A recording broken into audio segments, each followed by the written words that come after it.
Bonjour à tous.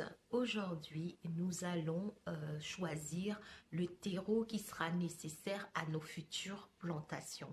Il existe une multitude de terreaux, mais ceux que je vais vous présenter, ce sont en fait des terreaux que j'utilise lorsque j'ai des plantations ou des choses à faire au jardin ou en pot.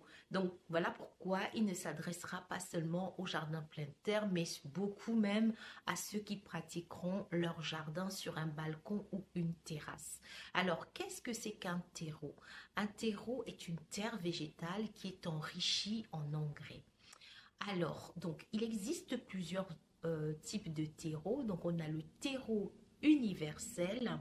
Donc c'est un terreau issu de feuilles, je pense, de différentes essences d'arbres ou d'arbustes. Euh, il a le principal avantage, c'est qu'il convient à toutes les plantes. Voilà, donc c'est déjà bien quand vous commencez par prise de tête, terreau universel. Ensuite, vous avez le terreau horticole. Donc, c'est une terre végétale, c'est un substrat qui est une terre végétale 100% naturelle.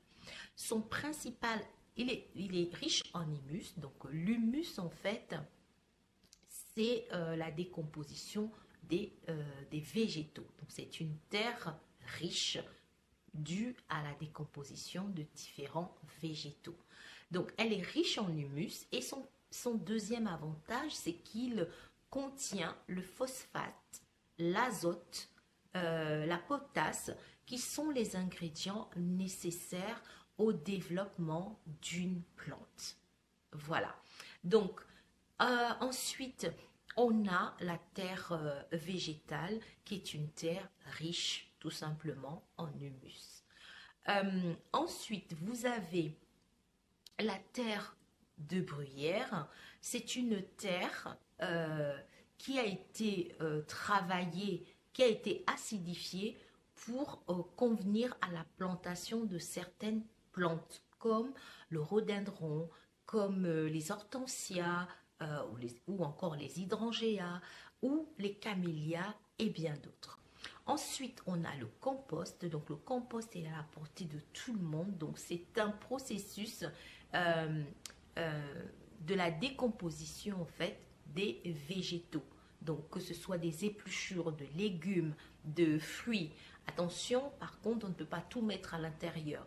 Il faut éviter, en fait, tout ce qui est acide, donc les citrons, les pamplemousses, les oranges, les oignons. Donc en fait, sinon ils vont aller transformer le substrat et le rendre acide. Et c'est pas ce qu'on recherche. On recherche une terre assez neutre, un compost assez neutre.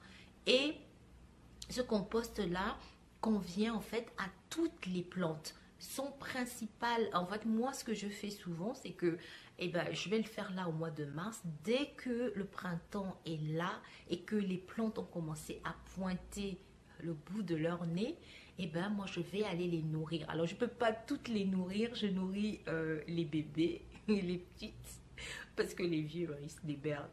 Ils sont grands.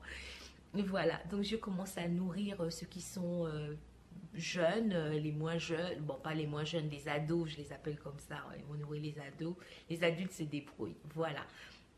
Pour qu'en fait ils prennent de la force et qu'ils se développent à leur maximum pendant le printemps, l'été et l'automne qui arrivera.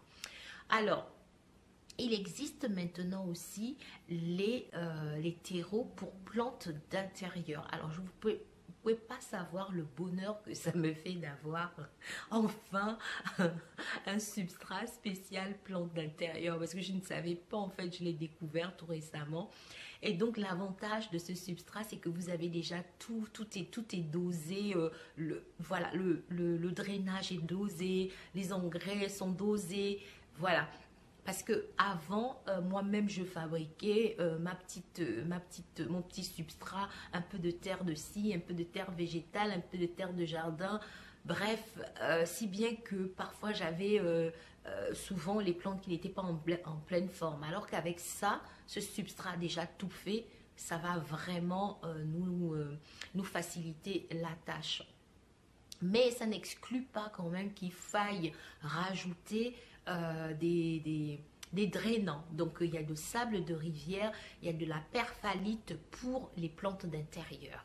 Voilà.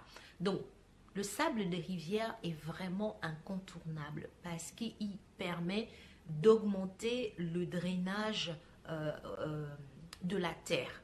Parce que lorsqu'une plante a les pieds dans l'eau ou les pieds humides, elle n'aime pas du tout. Alors même vous, je ne pense pas que si vous avez les pieds dans l'eau pendant des jours, des semaines et des mois, je ne pense pas que ça vous arrangerait. Et bien c'est pareil pour la plante, elle déteste toutes d'avoir les pieds dans l'eau.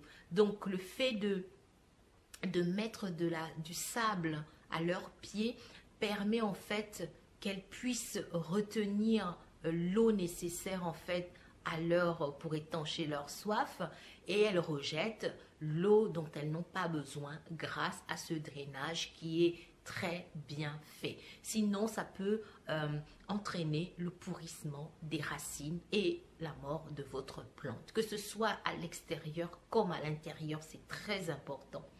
Alors, donc, ne vous inquiétez surtout pas. Ça, vous pouvez toujours avoir, pour le savoir, vous avez les fiches techniques directement sur la plante quand vous l'achetez. Mais je trouve que les fiches techniques là ne vont pas plus loin. Voilà pourquoi je reviendrai toujours là-dessus. Allez sur Promesse de Fleurs. C'est un site qui est très bien construit. Donc, si vous avez besoin d'avoir des renseignements sur une plante, vous donnez le nom, vous tapez le nom de la plante et vous aurez la fiche complète de cette plante-là. Donc, et vous aurez la plantation, ce qu'elle aime jusqu'à son entretien. Voilà. Donc, je pense avoir fait le tour. Les belles choses vont arriver. Je fais autant de vidéos pour que lorsque je vais commencer à planter, à vous apprendre à planter, que vous ayez toutes ces notions-là qu'on vient de voir à travers toutes ces vidéos. Voilà, donc je vais vous laisser et puis je vais vous dire à très vite.